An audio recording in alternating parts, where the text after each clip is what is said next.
Right. Okay. Vinny, how are you going? I'm good, thanks. Yeah. Good. You? Good, thanks. Yeah. Good.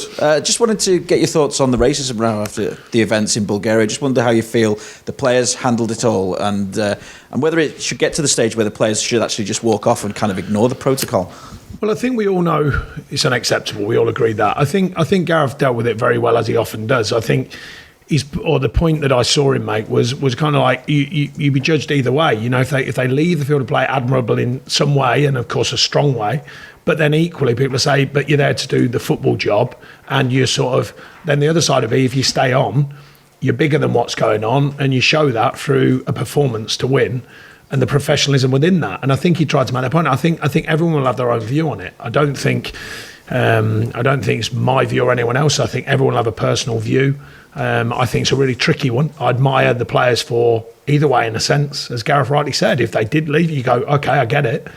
And the fact they stayed on and delivered a performance and stayed focused to the job is admirable in a different way, and sort of shows a strength against, that night. So I think it's a tough one to call. What about punishments then for countries whose fans are found guilty of racism? Yeah, again, I think from the outside looking in, I think it's so difficult because there's certainly the powers that be will be. I think they do take it seriously. I think we all know that.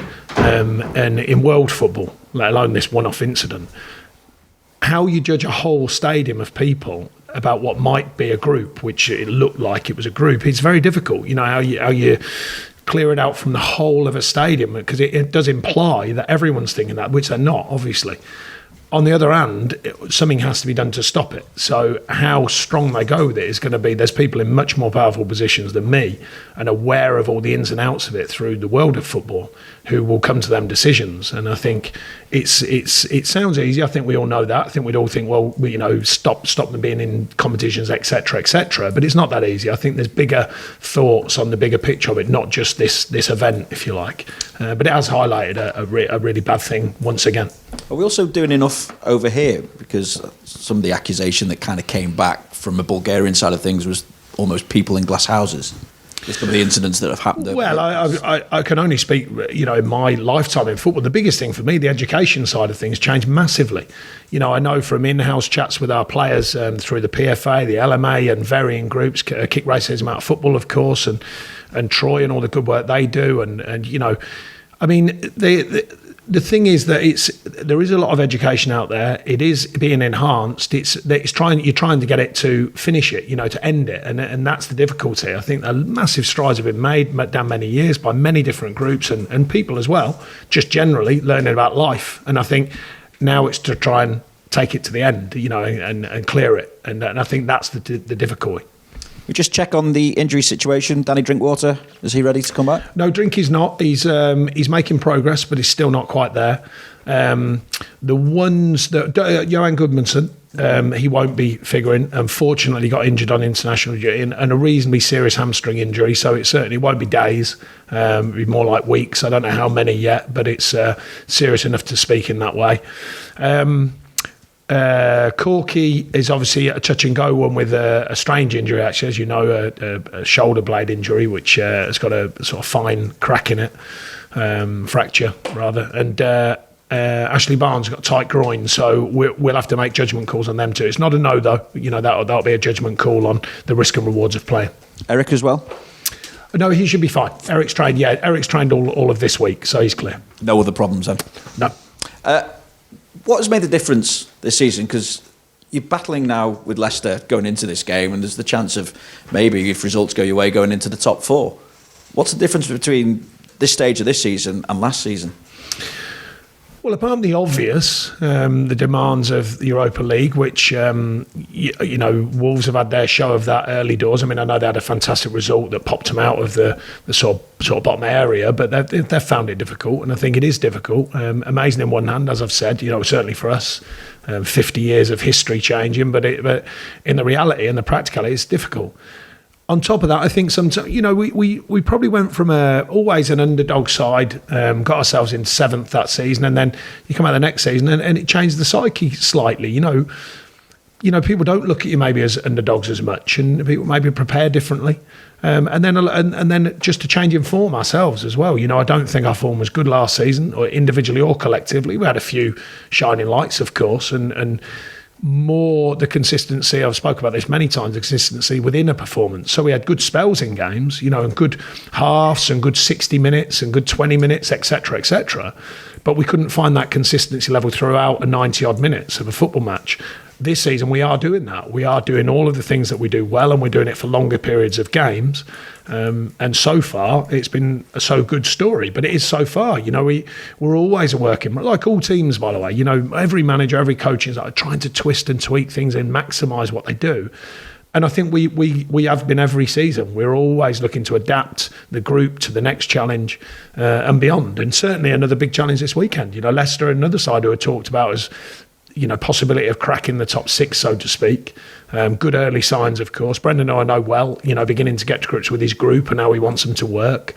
So definitely another tough game for us, without a doubt. If you continue in this kind of form, though, then obviously Europe next season becomes a possibility. Do you almost, the way you're talking, do you have to kind of accept there'll be a kind of yo-yo? One season you'll be up there, then obviously the impact of Europe, and it'll take a while to even itself out. You don't hope for that. You don't plan for that. But, I've said it many times, the Premier League's a very, very tough league. And, you've got the 11 others out there trying to stop you every week. And, it's not that easy. It's not...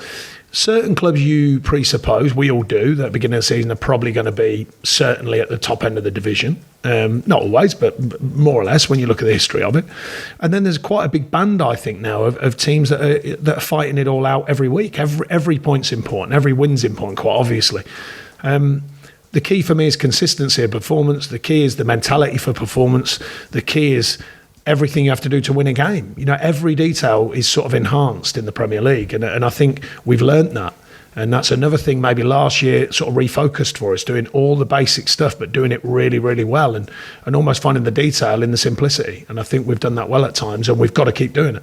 I think as well, listening to the way you've spoken this season, you still feel that there's more to come from this side. So where is the improvement that you can make? Well, the biggest improvement I've found is a collective improvement. I think we've got, for the first time since I've been here, so I've had groups with individuals in and groups that have performed fantastically well over my time here.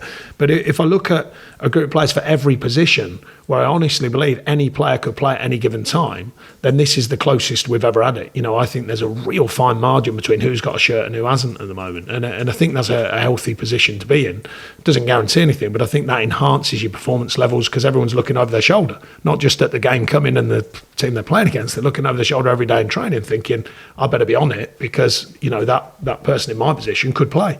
And I think that's a good thing, and an in-house competitive edge that leads into better performance.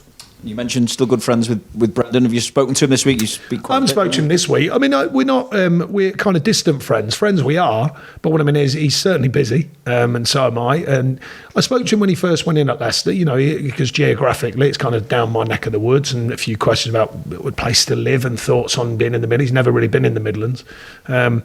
I said there's no worry there. There's some lovely places around there, and I believe he's settled quite quickly.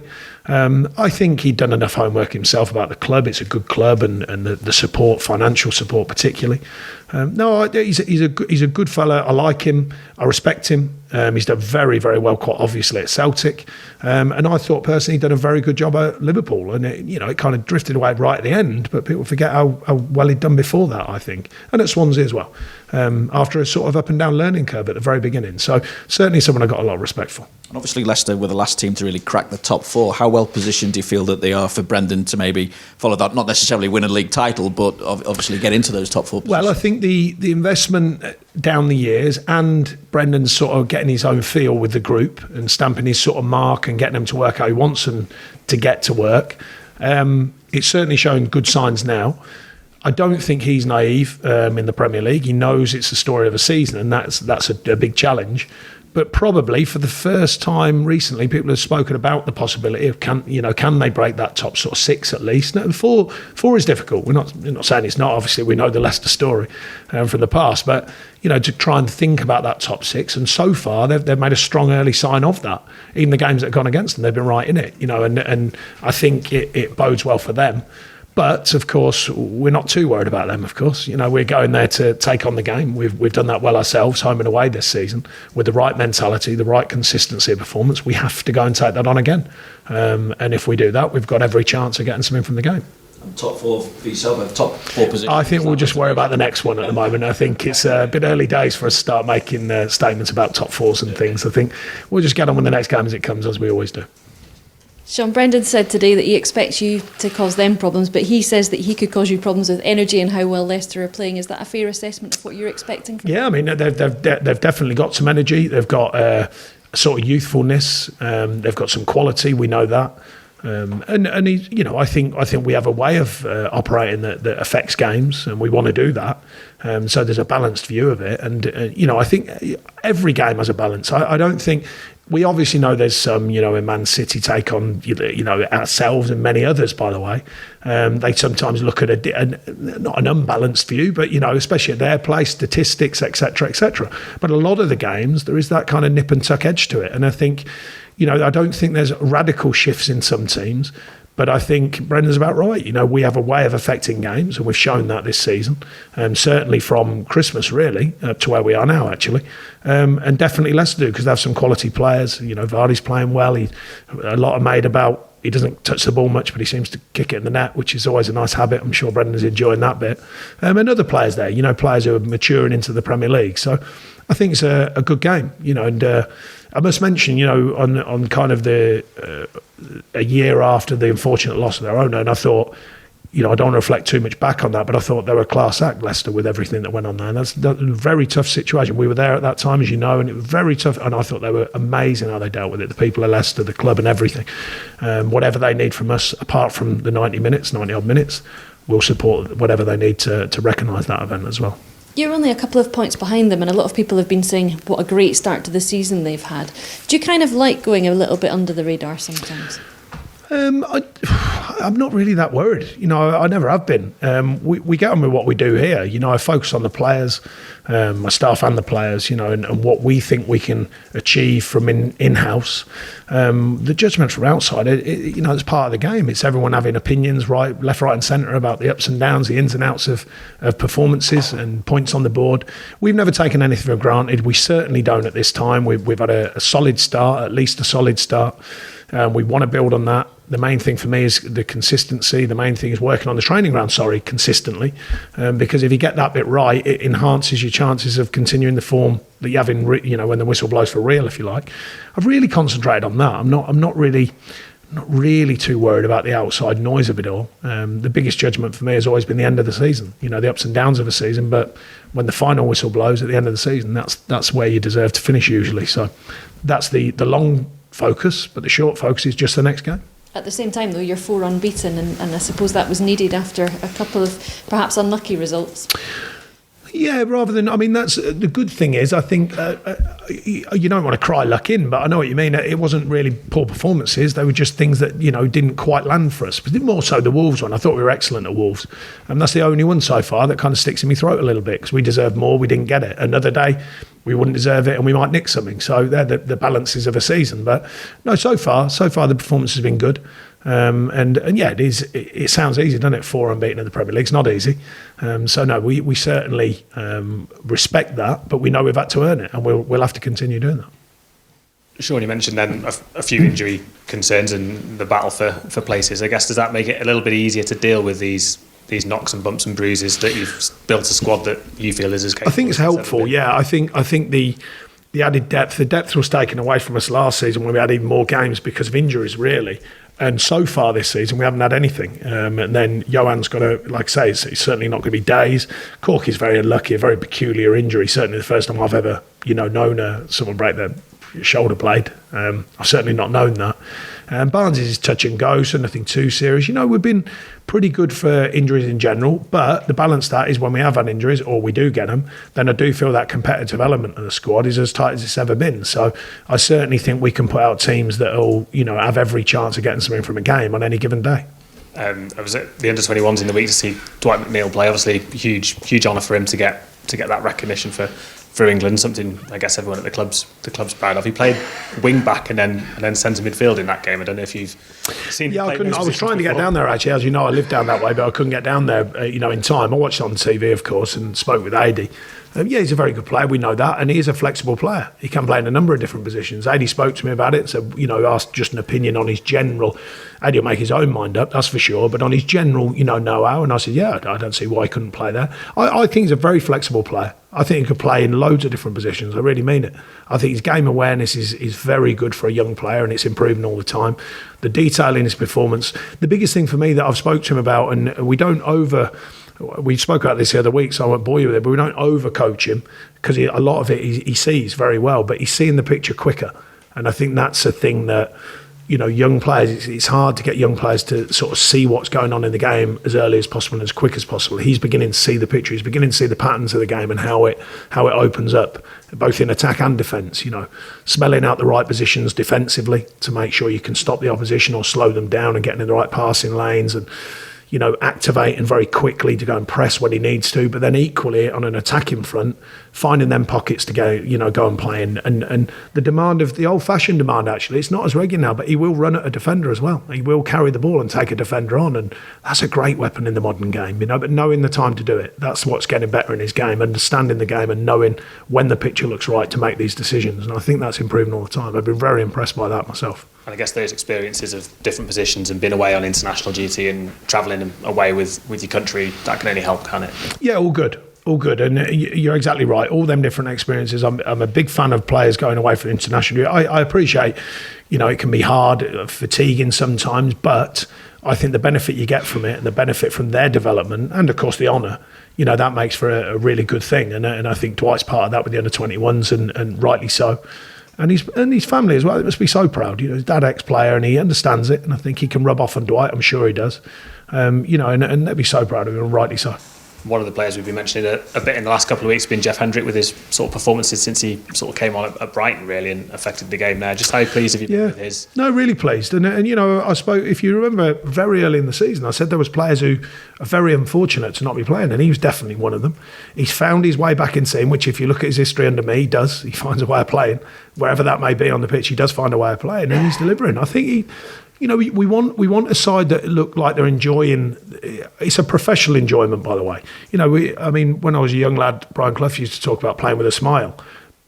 At that age, you sort of know it, but you sort of don't know it. Now I get it. It's a professional smile. It means you're enjoying the challenge, enjoying the work. And Jeff looks like that. He looks. The whole team do at the minute. I will say that. And they're coming in pre-season looking like that. The thirst and the desire to play and play hard and do all the things a professional team needs to do to win games. There's a professional smile, if you like, within that. And he's certainly one who's showing that, I think, with his performances. And just lastly for me, he's out of contract at the end of the season. Is he someone you'd like to see extend that? Yeah, that's active. That's active with a lot of players here. It's we try and stay as private as we can with these things. But we're always talking to the players. It's an important part of what we do, keeping open lines of communication, relationships with our players. So that's been active for a while. Phil, you okay? Okay, cameras up then, please.